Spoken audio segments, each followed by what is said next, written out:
सालबा बिन Abdurrahman एक सहाबी थे, नबी पाक सल्लल्लाहु अलैहि वसल्लम की खिदमत में आए, कहने लगे या रसूलल्लाह सल्लल्लाहु अलैहि वसल्लम गुर्बत बड़ी है, मेरे लिए दुआ करें अल्लाह ज्यादा माल दे।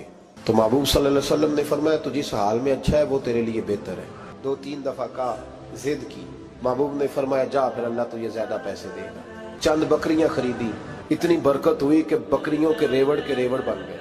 फिर कुछ ऊँट ऊँटनियां ले ली, रेवड़ ही रेवड़। पहले 5 वक्त मस्जिद में आते थे, अब फजर और इशा रह गई।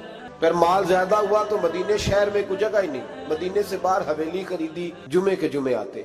ज़कात का हुक्म आया, मेरे नबी करीम अलैहिस्सलाम ने हजरत अबू हुरैरा को भेजा, फरमाया जा उसे क्या तेरी ज़कात बनती है 2.5%। अब जब सोचा कि 5 ऊँटों पे एक बकरी जाएगी, अब जब गौर किया तो ये तो ना कहा कि मैं नहीं देता। हजरत अबू हुरैरा से कहने लगे नबी करीम अलैहिस्सलाम की खिदमत में अर्ज करना कि मैं खुद आऊंगा। हुजूर वो कहते थे मैं खुद आऊंगा। तो कहते हैं महबूब ने ठंडी सांस ली, फरमाया उसे कहा था कि तेरे लिए माल बेहतर नहीं। अब हलाक हो गया, हाय अफसोस हलाक हो गया। उनको भी थोड़ी देर के बाद एहसास हुआ ये मैंने क्या किया, नबी पाक को कह दिया नहीं है, हुजूर को कह दिया बाद में आऊंगा।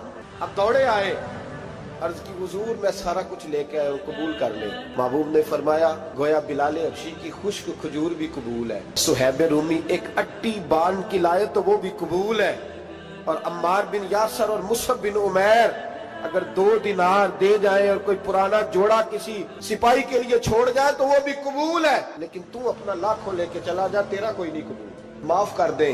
फरमाया जा माफ किया पर पैसे लेके ना आना। अगले साल फिर आए, बंधे हुए हाथ हैं, महबूबा मैं दौलत का क्या करूंगा, आग लगानी है, कबूल कर ले। फरमाया तू ले जा, तेरा नहीं कबूल, गिरा जो उनकी निगाह से वो संभल नहीं सकता।